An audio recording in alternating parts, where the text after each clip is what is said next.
This way, I don't have to wash away the pain with liquor courage, liquor courage. I lick the scourge, I lick the scourge.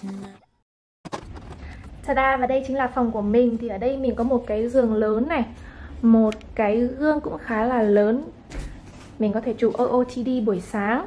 Và ở đây thì mình có một cái ghế dựa và một cái kệ. Nhưng mà cái điểm đặc biệt nhất ở căn phòng này đó chính là mình có tận hai cái view lận. Đây.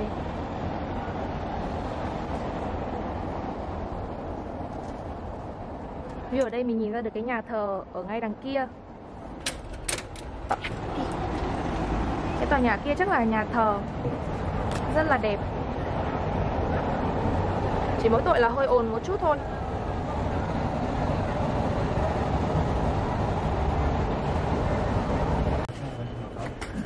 Còn đây là phòng ngủ của bạn mình, có hai cái giường và view cũng ra cái chỗ trung tâm thành phố luôn.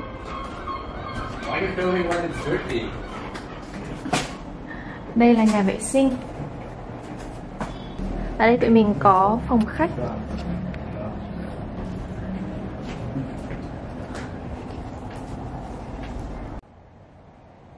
Porto nổi bật lên là một thành phố cảng ở Bồ Đào Nha, có dòng sông Douro chảy ngang qua. Với địa hình cao và dốc, việc đi bộ xung quanh thành phố cổ kính này vào mùa hè quả thực là một trải nghiệm đáng nhớ. Khi mà những con chim mồng biển liên tục bay lượn trên bầu trời, những làn gió mát đi qua từng con ngõ nhỏ, những ngôi nhà nhiều màu sắc nằm san sát nhau, tạo nên một cái nét thơ mộng đặc biệt cho thành phố nhỏ này.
Dọc theo bờ sông là những hàng quán nằm san sát nhau, từ hải sản đến những món đồ ăn truyền thống của Porto.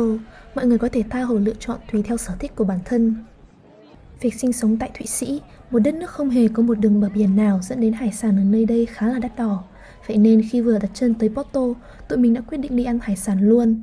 Nói đến đồ hải sản ở Bồ Đào Nha thì nó khá là rẻ và tươi, thỏa lòng mong ước của tụi mình bấy lâu nay.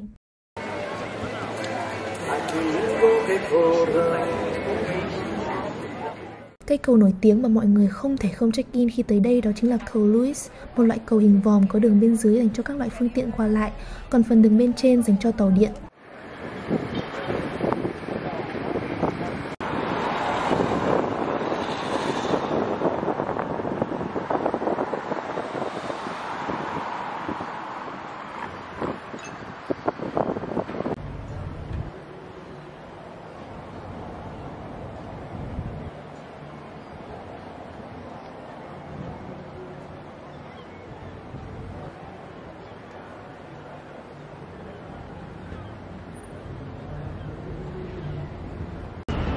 Are we going? Yes, yes, okay.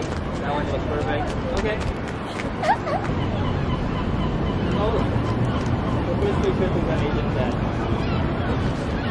Up, okay, up.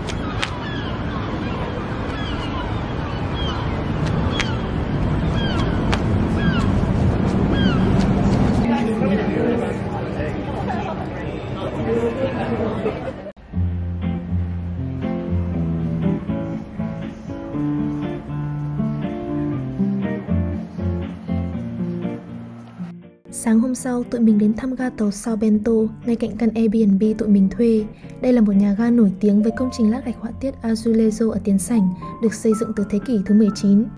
Một trong những điểm dễ nhận thấy ở Porto đó chính là sở thích sử dụng gạch có họa tiết màu xanh và trắng để làm điểm nhấn cho các công trình, từ các nhà thờ lớn đến nhà ga ở Porto.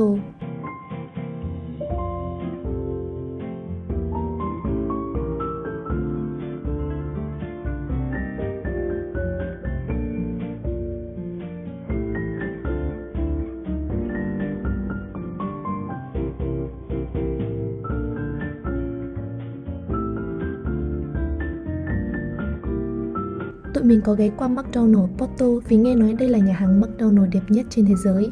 Nhưng khi đến nơi thì lại khá là chưng hửng vì thiết kế không thực sự gây ấn tượng gì nhiều cho lắm. Chỉ có khác với các nhà hàng khác ở các cửa sổ kính màu trang trí, phần gạch được chạm khắc và đèn chùm ở trên trần.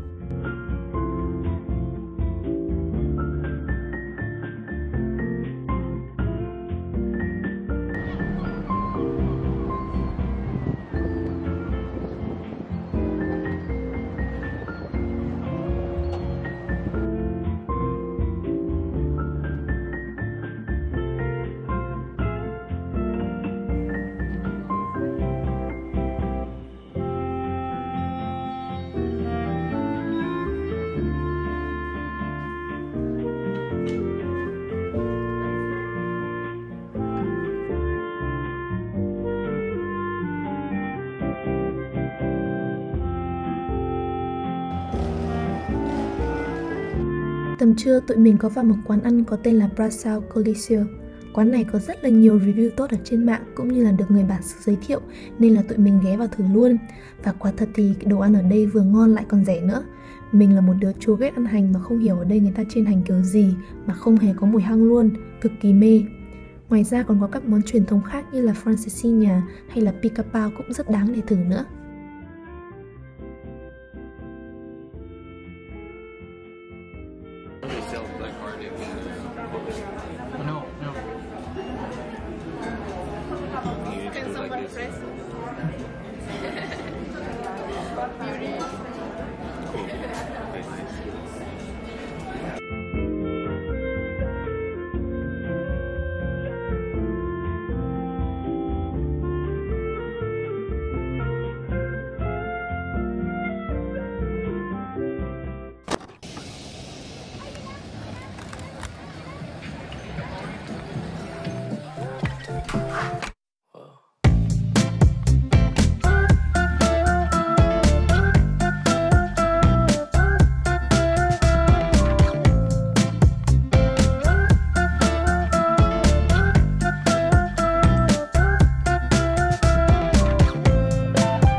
In my way, I can't feel farther away.